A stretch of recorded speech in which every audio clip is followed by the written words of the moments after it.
Welcome to today's walk and talk with Ugly Rose. I'm the Ugly Rose, also known as Erin.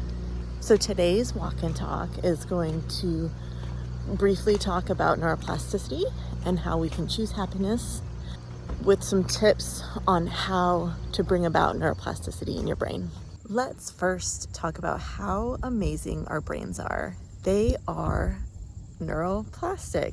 I don't know if that might be an Erinism, but because I've heard of neuroplasticity, but I don't know how to say it in this context. I don't know. Anyway, brains are neuroplastic,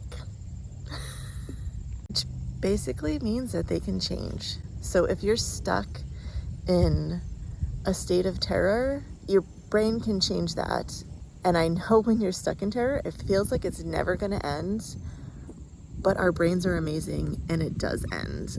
This isn't just something that is a theory. This is actually scientifically proven. So when you're stuck in that trauma phase, there are actually ways to get out of that. You can actually choose happiness. And I know when you're stuck in that phase of trauma, of depression, of anxiety, the idea of not being in those stages seems impossible, but it's not impossible. You can actually choose happiness, but it's not just like you turn it on and you're happy.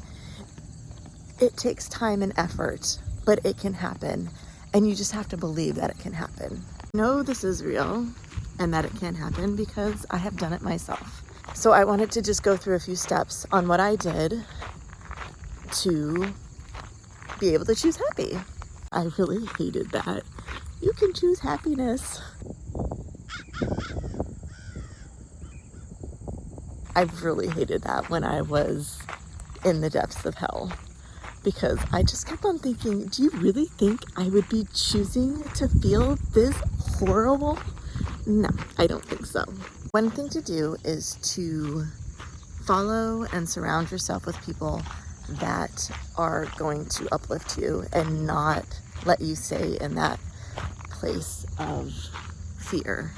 You need to be safe where you are. That includes having good doctors that are going to listen to you and help you through, friends that you can, I would pick one that you can talk this out with and get some good advice from, really. Also with your social media, follow people that you would like your life to emulate, ones that are overcoming, people that have overcome strife in their life and choose happiness, and that are real, because honestly, not every day is going to be fabulous. There's people out there that are vulnerable and will share with you what they're going through and when they're going through it. That is a really easy thing that you can change. You can even fix your social media feed by unfollowing or hiding those negative comments and start liking things that you want in your life, that you would love to visualize in your life, like trips someplace, good recipes, animals. Don't animals make you happy? Start liking those funny cat videos and they'll start popping up more. Routines are really important. We'd like to think they're not, but they are really important. And it starts with when you wake up in the morning. Now, when I was on medication, I had a really hard time waking up in the morning, and routines were not easy for me. You wake up and you start your routine for the day. Personally, I use the Miracle Morning. I have the app on my iPhone, and I just pull it up every morning. Before I get out of bed, I actually do my silence, my affirmations, and my visualization. And then there's also exercise, which I'm doing right now. And there's scribing, which is journaling, and reading. And you just dedicate any amount of time during the day that you can dedicate towards those things. And the app is really great because it helps you to monitor that.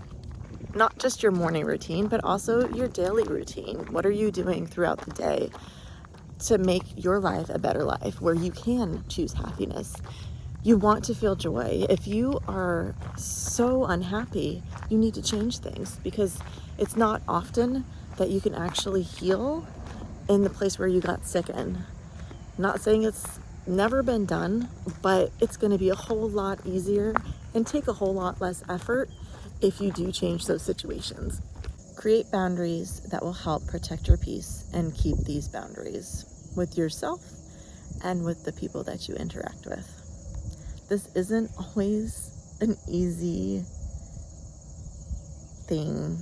I don't know what to say. Concept, there we go. It's not always an easy concept. In fact, not always. Most of the time it's not very easy at the beginning, because people who usually hit burnout are people pleasers, and that's all we know is how to overextend our boundaries, really. That's a no-no.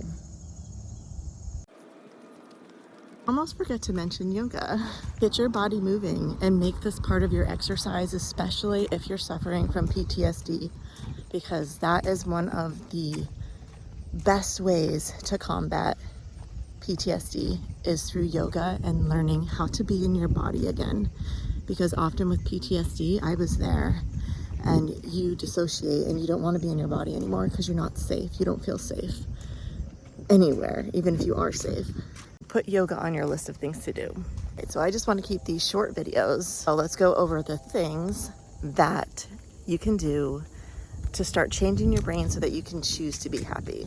Number one, clean up your friends list and your social media feed, right? Number two, add routines into your life and start off with your morning routine, because that's going to set up your day to be a great one.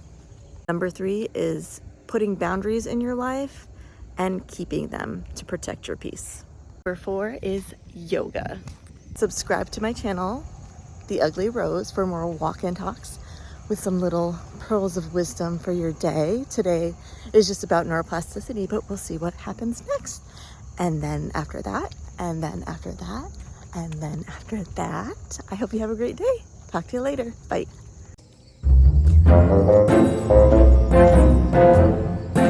I first heard about neuroplasticity through Dr. Caroline Leaf.